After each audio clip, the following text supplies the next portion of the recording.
In this video, I'm going to cover the one thing that seems to hold people back from being able to fully embrace self-love. If you're someone who feels like you have been actively trying to love yourself and yet you're struggling, this video is for you.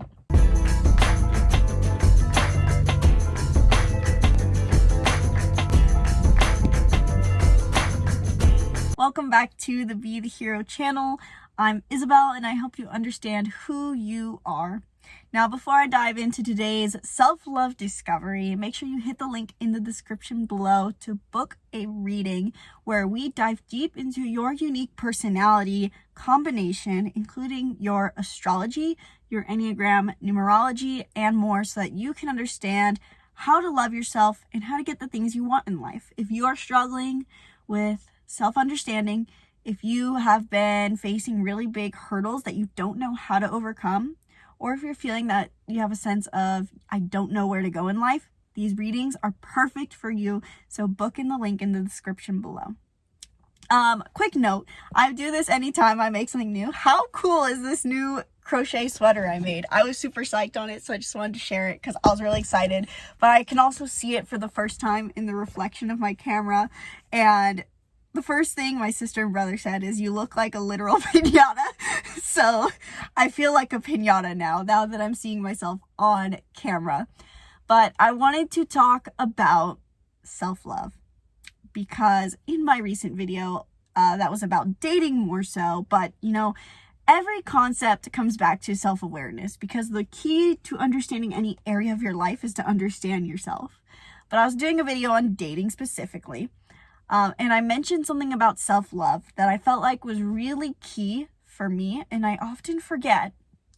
And I have been trying to be more active on the community page of this YouTube channel, and you guys have been so wonderful in answering. I love that you guys are engaging. It really helps me be able to support you guys and help actually hear what you're struggling with.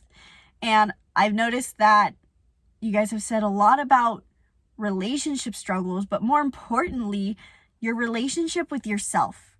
And this is something I even notice for those who I've been talking to on Instagram, my friends who say they're struggling with dating, is that there's this lack of self-love, but they're actively trying to work through it. They feel like they are doing all the things, repeating the affirmations, knowing that they deserve all the love in the world. They know they're worthy, but to feel that sense of self-love and stay in it is hard.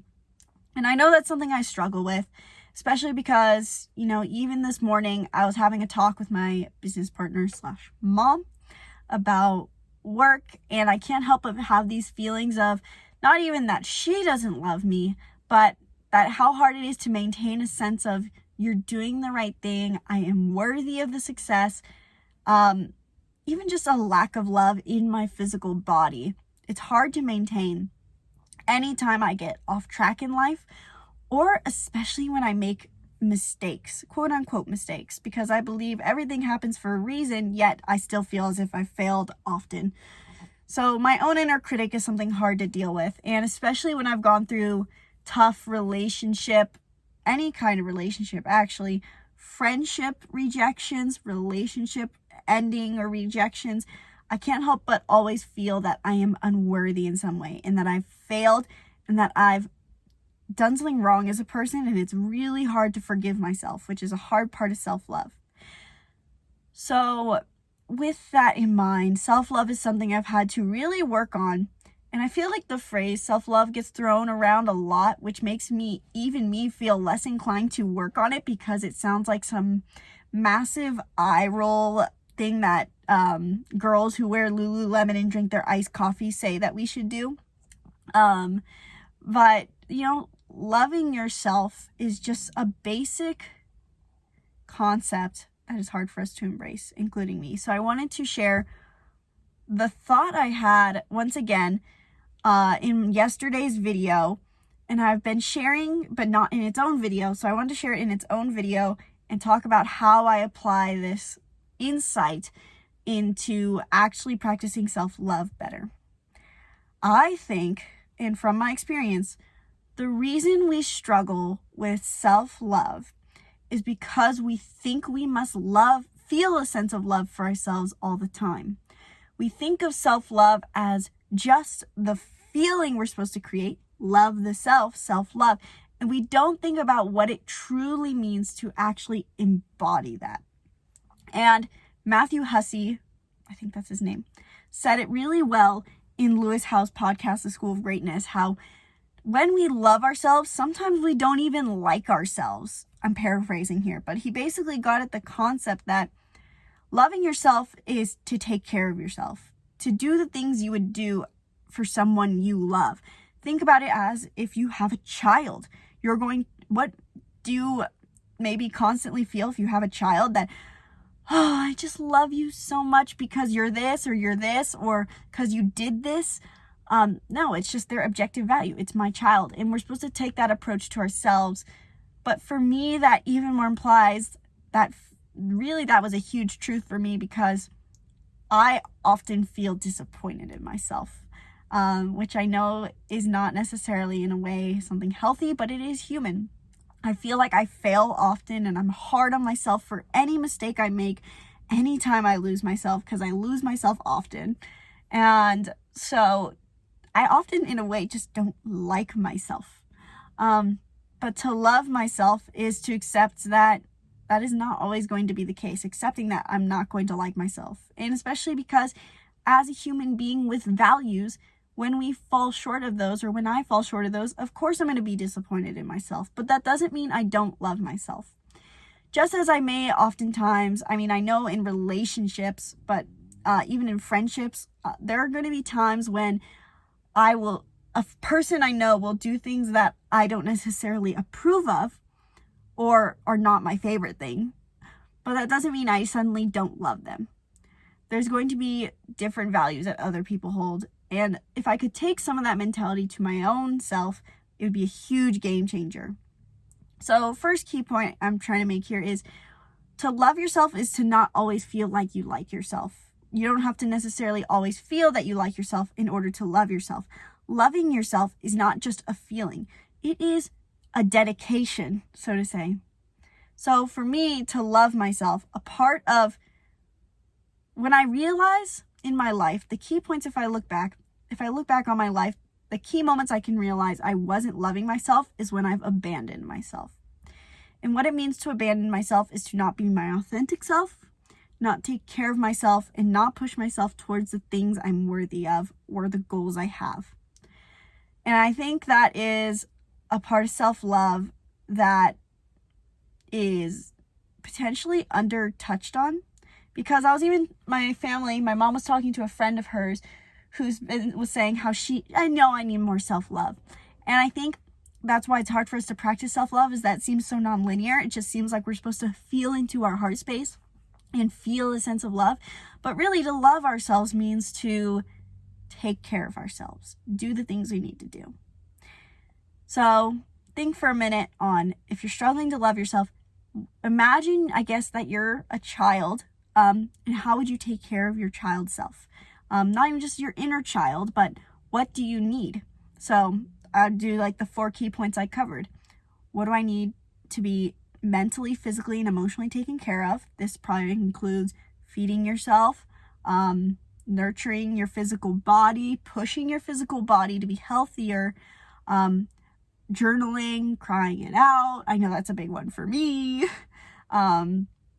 It would also include improving your mental health, recognizing triggers, affirming yourself. That is a part of it. Affirming yourself is just not the only part. And then helping yourself grow. What are your goals? Pushing yourself to stay accountable to them. What else? Not saying no, setting boundaries. All these things are, loving yourself is not just one thing. I've realized it's just basically the byproduct of always being accountable towards taking care of yourself the best way possible.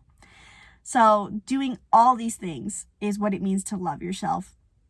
And so if you find that you don't know exactly what your needs, desires are, I found that astrology and my Enneagram and even my Myers-Briggs has really helped me hone in on what my needs and desires are. For example, as a 9, I need harmony. And I've noticed in a way, as I've kind of beat myself up a lot over work and stuff, a lot of it kind of just comes back to the fact that I feel a lack of harmony or control over my environment. And being able to recognize that and go, okay, 1, I don't need that much control. 2, I'm only responsible for my inner harmony. So how can I cultivate that more? That helps me. I can seek out harmonious experiences. I can look at my astrology. I look at my Venus a lot, honestly, because it helps me. It shows me what it means to live a valuable life. That is what Venus is. It really shows us a lot of what our love language is. So for me, Venus being in Taurus means I really need to indulge and nurture myself, have comfort, make myself soft crochet sweaters and cardigans that are cozy for me, and drink my little drinks. Knowing my Mars is in Gemini, looking at your Mars can really tell me what the signs I'm burnt out. I can just be overdoing myself. I don't give myself enough credit simply for how hard I work on my business. And I use way too much mental energy in non-productive ways. So that helps me recognize and love myself by making sure I'm regulating myself. And Myers-Briggs too. I have a dominant TI function, which can simply mean just that I overthink things. And I might just need to get into my physical environment and step into my auxiliary NI function and try to project things out more, see the steps. I might just get so caught up in one staircase that I don't see where it's going or believe that it's going to go there. So these things all help me understand myself and understand what I need in order to love myself. So if self-love, if you know what you need and you know what you desire and you know your goals, then you simply already have the answer. It's maybe just the application is harder. And if you're struggling with the application, we can book a reading. But if you also don't even know what your desires, goals, and needs are, if you struggle to know what you emotionally need, if you struggle to know basically what causes your emotional pitfalls or mental pitfalls, if you're struggling to know what your goals are, if you're struggling to know how you can best serve yourself, then hit the link below to book a reading so we can dive deep into your personality. Again, this is not just about reiterating the information of you're this, this, and this, now go learn on your own. This is about working together to actually find solutions that work for your unique personality and your unique life. So if you're looking to love yourself more, if you're looking to live a better life, these readings are for you. So book in the link in the description below. And let me know in the comments below if this video helped you. Was this insightful for you? Were you struggling with self-love? Did this video help you understand that self-love is not necessarily a feeling? It's how we take care of ourselves. It's an action, an act of love, an act of love. Let me know in the comments below. Be sure to subscribe to the YouTube channel and stay tuned for more videos breaking down who you are. Once again, my name's Isabelle, and from my heart to yours, namaste.